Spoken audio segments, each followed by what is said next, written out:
Alright, mga katropang biyahero, meron tayong update sa ating ride, sa ating travels. At Wow! ang ating biyahe ngayon ay Alaminos, Pangasinan sa Barangay Lukap, 100 Islands.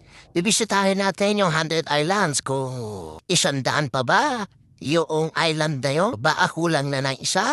Wow naman! O baka sobra naman? Baka 101 na siya? At ang itawag na sa kanya ay 101 Island.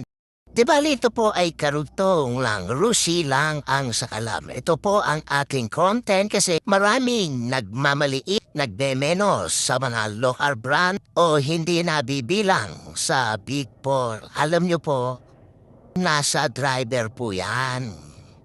Baka na, sabi ko kadalasang nagmamaliit, nagmemenos sa mga local brand. Yung wala namang motor.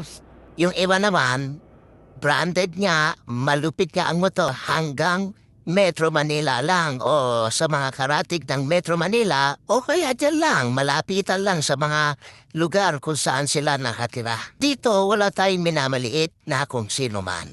Dapat pantay-pantay tayo. Kaya ko lang naman kinakontento ang nasasabi, alisin na natin yung colonialism, yung Big Four. Nasa driver po yan. Kahit ano pa ang brand ng iyong motor. Big Four, local brand, pero pag hindi ka marunong mag-alaga, hindi tatagal ang iyong motor. Parang babae lang yan. Parang asawa mo lang yan. Pag ang asawa mo, gamit ka lang ng gamit, hindi mo inaalagaan. Sampa lang ng sampa, pero hindi mo binibilhan ng pabango. Hindi mo binibilhan ng damit. Hindi mo binibigyan ng budget. Sa madaling salita, gamit ka lang ng gamit, pero walang pagmamahal. Both, babae man o lalaki. Malulo siyang o malalaspag ang iyong asawa. Ganon din ang ating mga sasakyan. Kahit bike pa yan, kahit apat ang gulong o motor, dapat pagkatapos nating gamitin, i-checkin natin lalo na kung nag-long ride. Pagkatapos, lumuwag ba yung tornilyo? Ni gasolina, hindi natin na-check. Kaya na may mga tumitirik na ubusan ng gasolina. Pero gasolina na nga lang, hindi mo pa na-check kung may gasolina ka pa wala. Lalo pa kaya ma-check mo yung langis. Dapat kine-check natin yung lahat yan para branded man yan o local. Dapat inaalagaan natin yan para yung ating sasakyan ay tumagal. Maski yung sa langis hindi lang ang titignan mo sa langis ay minsan kasi nagpapalit yung iba 1,000 kilometers, 1,500 kilometers, 1,500 kilometers, 2,000 kilometers. Ako 1,000 kilometers nagpapalit na po Pero napansin mo, wala pa naman 2,000 kilometers, di pa ako magpapalit. Bihira ka naman bumiyahe o bihira ka naman mag-long ride. Ang langis mo pala naka-1 taon na. Ang langis, maski yung gasolina, may mga expiration po yan. Kaya pagka hindi mo nagagamit yan, kung tawagin niya na iba yan panis.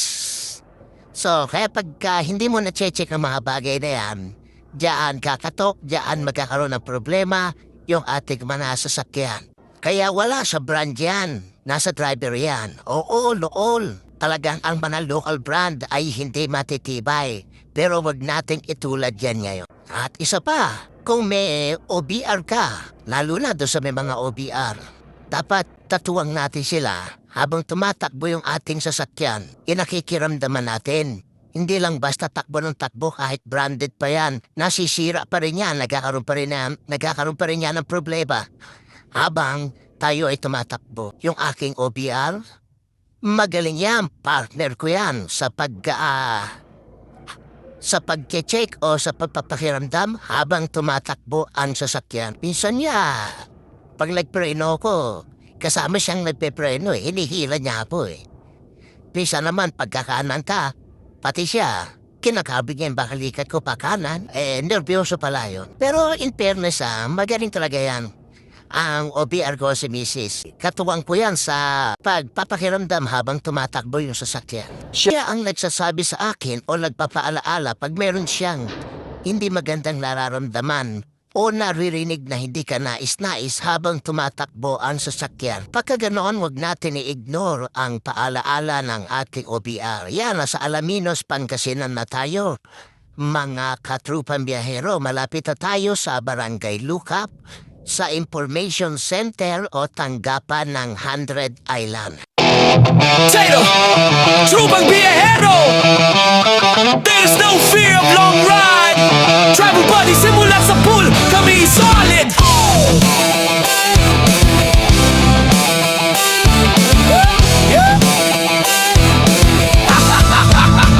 Hawak ang manibela, daan na yamin. Walang takot kahit. Okay guys, dito kami sasakay sa maliit na bangka kasi dalawa lang kami.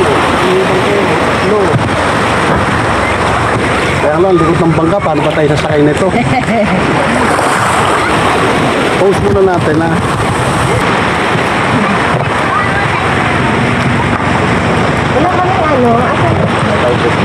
Jojo and Jovi, lagi nasa trip. Tropang biyahero, tuloy ang gahe, walang slip. Kahit saan, kahit kailan. Riders pride, taas ang kamay. Barkadahan, lakas ng loob. Tropang biyahero, di sumusuko. Tropang biyahero, ride or die. There is no fear of long ride. On the road we testify.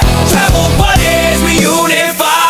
Tropang biyahero, ride or die. There is no fear of long ride. On the road we testify. Travel buddies, we unify. Kalsada mahaba, kami nakahanda. Init o ulan, sagad ang ginhawa. Brotherhood and power, dala sa bawat ride. Trupang biyahero, we take it with pride. Jojo in the lead, walang atrasan. Jovi on the beat, ride hanggang dulo man. Trupang biyahero, pangalan ay tatak. Misyon sa daan, walang iwanan, solid na tapat. Trupang biyahero, ride or die. There is no fear of long ride. On the road we testify. Travel buddies, we unify. Trupang biyahero. Wala namang ahas dyan. So, kuya ba guys, oh? Sa Puningkit, di kami nakapasok eh. So, try natin dito. Pero madilim dyan, walang ilaw, no? Maliwanag. Hindi naman yung malayo, ano lang, no? Malapit lang. Guys, kuya ba, ha? Mga katrupang biyahero, papasukin natin itong kuweba sa 100 Islands. Doon sa Puning Cave, hindi kasi kami nakapasok doon dahil madilim, wala kami dalang flashlight, pero ito daw ay maliwanag. So, try natin. Maikli lang naman tong kuweba na ito, pero maliwanag, malamig, at malinis. Tara, ating pasukin. Ride or die, there is no fear of long ride. On the road we testify. Travel buddies, we unify. Trupang biyahero, yeah. Walang takot, walang iwanan.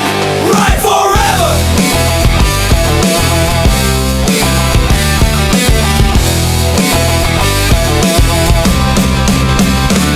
Bago kami nag-swimming, marami pa kaming island na puntahan gaya ng Marcos Island, Quezon Island, Botanical Island. Pero next video na natin maipopost. Pangalan ng island na ito ay Romulo Island. So, ilang island lang ang napuntahan namin. Governor Island, Quezon Island, Botanical Island, Bonsai Island. Tapos, Cueva, Romulo Island. O, 6 na puntahan natin. Tayo nila kuya rin eh, 3 lang. Alam, di mo talaga kayang libutin kasi kakabago. Pagod ka rin, hindi mo naman Agad sa bundok eh. Alright, mga katrupang biyahero, maraming salamat sa panonood at kandito na lang. Ang katotohanan, hindi ho natin kaya mapuntahan sa isang araw ang lahat ng isla sa 100 Islands.